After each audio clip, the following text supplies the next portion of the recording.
اللہ الرحمن الرحیم ناظرین، پروگرام ڈاکٹر محبوب نیوز کے ساتھ حاضر خدمت ہے۔ ڈاکٹر محبوب نیوز میں ہمارا ایک سیگمنٹ ہے میرے مطابق، تو آپ دیکھیے کہ فلسطین کے جو صورتحال ہے غزہ کے حوالے سے، خاص طور پر پوری دنیا میں ایک پچھلے کچھ گزشتہ چند دنوں میں، چند ہفتوں میں اگر آپ دیکھیں تو بہت زیادہ پروٹیسٹ جاری تھا اور مختلف حوالے سے اسرائیل کے خلاف آواز اٹھائی گئی تھی، لیکن اس کے بعد یک یہ سلسلہ سلو پڑ گیا اور آہستہ آہستہ اس میں کمی واقع ہوگی۔ پوری دنیا دیکھ رہی ہے کہ فلسطین کے اندر جس بے دردی کے ساتھ ایتھنک کلینزنگ اور جینوسائیڈ ہو رہا ہے، اس میں آج جو سب سے زیادہ اہم ڈیولپمنٹ جو ہے، برازیل کے صدر نے ایک کانفرنس کے دوران، افریقی کوئی یونین ہے، اس میں کانفرنس کے دوران انہوں نے یہ کہا کہ یہ جو کچھ ہو رہا ہے، یہ جنگ جو ہے جو غزہ میں فلسطین کے خلاف جو لڑی جا رہی ہے، وہاں فوجیوں کے ساتھ لڑائی نہیں ہے، بلکہ ایک جدید ٹیکنالوجی اور جدت پسند دنیا کی بہترین ٹیکنالوجی والی آرمی کی، جسے ہم اسرائیلی آرمی کہتے ہیں، وہ عوام یعنی بچے، بوڑھے، جوان اور خواتین کے خلاف، جو کہ بے یار و مددگار ہیں، جن کا کوئی پرسان حال نہیں، ان کے پاس نہ تو کوئی شیلٹر ہے، نہ کھانا ہے، نہ میڈیسن ہے، ہاسپٹلس کے اوپر بھی بمباری ہے، اسکولس کے اوپر بھی بمباری ہے، اور ناگزین جو کیمپس ہیں ان کے اوپر بھی بمباری ہو رہی ہے۔ یہ سلسلہ کافی عرصے سے جاری ہے اور کم و بیش 28,000 سے بھی زیادہ فلسطینی جو ہیں وہ شہید ہو چکے ہیں، اور اس کے ساتھ زیادہ تر تعداد بچوں کی ہے، اور اس سے 3 گنا زیادہ تعداد میں جو فلسطینی ہیں وہ زخمی ہیں، اور کرٹیکل سچویشن ہے ان کی حالت جو ہے وہ شدید، چونکہ میڈیسن کی بھی شارٹیج ہے اور ہیلتھ کیئر بھی شارٹیج ہے، ہاسپٹل ویسے ہی فنکشنل نہیں ہے، 6 یا 7 ہاسپٹل ہیں پورے غزہ میں جو کہ فنکشنل ہے، باقی سارے ہاسپٹلس جو ہیں وہ فنکشنل نہیں ہیں پوری طرح میں، وہ اچھی طرح سے اکوپمنٹ یعنی ان کی نہیں ہے، یا وہاں پر جنریٹر کی پرابلم ہے، یا وہاں پر پیرامیڈک سٹاف کی پرابلم ہے،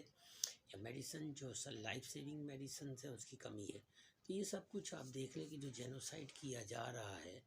یہ اس کو جس طریقے سے برازیل کے پریزیڈنٹ نے نشاندہی کی، اور اس کے بعد اسرائیل میں ایک وویلا مچ گیا ہے، اور وویلے کے بعد اسرائیل جو ہے وہ سخت اس میں غم و غصہ پایا جاتا ہے، تو محض پوری دنیا جو ہے وہ تماشائی بنی ہوئی ہے کہ ان فلسطینیوں کے خون اور ان کے جان مال کی کوئی قیمت نہیں ہے پوری دنیا میں۔ اس چیز کو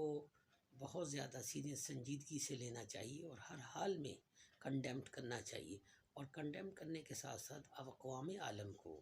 جو امن پسند ممالک ہیں، یا اس ملک پوری دنیا میں جو یونائٹڈ نیشن کا جو ایک بہترین سپریم ادارہ ہے جو کہ اس قسم کی جنگوں کو پریونٹ کرتا ہے اور ان کو روک تھام کے لیے اپنی وقتاً فوقتاً اپنا جو کردار ہے اس کو نبھاتا ہے۔ اس کے ساتھ ساتھ جو مہذب ممالک ہیں ان کا بھی ایک ذمہ داری بنتی ہے اور ذمہ واری ہے بھی کہ وہ آگے بڑھ کر آئیں اور اس میں لانگ لاسٹنگ جو سیز فائر ہے وہ کروایا جائے، اور ایویکویشن ہو، زخمیوں کو امداد دی جائے، اور جو فوڈ کی شارٹیج ہے اس کا مسئلہ حل کیا جائے۔ لیکن اس سلسلے میں اسرائیل جو ہے وہ یعنی وہ بغیر کسی روک تھام کی اور بغیر کسی یعنی اس کو کسی قسم کی کوئی پرواہ نہیں ہے، کوئی انٹرنیشنل سسٹم کی، انٹرنیشنل لاء کی، انٹرنیشنل کمیونٹی کی، اور شاید اس چیز سے بھی اب جو سمجھ میں آ رہی ہے کہ انٹرنیشنل کمیونٹی جو ہے وہ اسرائیل کے سامنے بے بس اور بے یار و مددگار نظر آتی ہے، اور یہ محض تماشائی بن کے اب رہ گئے ہیں کہ مسلمانوں کے خون کی قیمت پوری دنیا میں کم، یعنی اس کی کوئی وقت نہیں ہے، اور اتنی بڑی تعداد میں شہادتیں ہو چکی ہیں، اور زیادہ تر تعداد بچوں کی ہے، اور بچے اس سے 3 گنا سے زیادہ تعداد میں بچے، بوڑھے، خواتین، مرد اور عورت سب زخمی ہیں، اور جنہیں فوری طبی امداد کی ضرورت ہے، خوراک کا مسئلہ ہے۔ تو اب یہ ستم ظریفی کی سب سے بڑی جو بات ہے کہ وہاں پر تمام سب کچھ ہونے کے باوجود یہ اور ڈٹائی کے ساتھ اسے حق کے دفاع کا سمجھتے ہوئے اسرائیلی پرائم منسٹر اس کو اسٹیٹمنٹ دیتا ہے اور اس کو گورنمنٹ دیتی ہے، یہ اتنی شرم انگیز اور بے شرمی والی بات ہے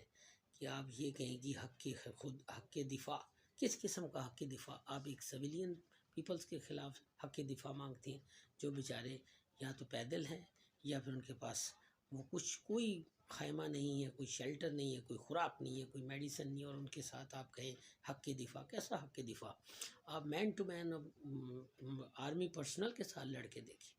آپ ان جنگجوؤں کے ساتھ لڑیں. ان جنگجوؤں کو سلام ہے جو اتنی بہادری کے ساتھ اتنی بڑی ٹیکنالوجی اور اتنے بڑے طاقت ہونے کے باوجود اتنے عرصے سے ان کو روکے ہوئے ہیں. اور یہ لوگ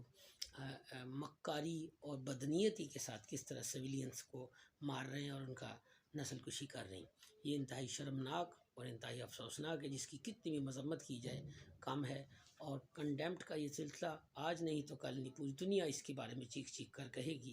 اور شاید یہی وہ انداز فکر ہے اور فکری سوچ ہے جو ایک انسان اور انسانیت کے لیے ہونی چاہیے، اور درد دل رکھنے والوں کو آگے بڑھ کر کنڈیمٹ کرنی چاہیے. اور اسرائیل کوئی بلا یا کوئی افلاطون یا کوئی بہت بڑی بھوت اور یا کسی قسم کی کوئی قوت کا نام نہیں ہے. ایک بزدل قوم جس سے اندازہ لگایا جا سکتا ہے ان کی بہادری کا اور ان کی فہم و فراست کا کہ کس قدر شرمناک اور شرنگیز قوم ہے جو کہ نہتے فلسطینیوں کو بے-دردی کے ساتھ ان کی نسل کشی کر رہی ہے. لیکن آج نہیں تو کل نہیں اقوام عالم ضرور اس سلسلے میں جھنجھوڑیں گے، اور ان کو ایک اپنا جو ان کا جو انٹرنیشنل جو حق ہے اور ان کا جو کردار ہے اس کو نبھانا پڑے گا، اس پیس پروسیس کو آگے بڑھانے کے لیے، اور ایک رائے عامہ استوار کرنی پڑے گی. آپ کا بہت بہت شکریہ. اجازت چاہتے ہیں، اپنا بہت زیادہ خیال رکھیے. پاکستان زندہ باد، فلسطینی زندہ باد.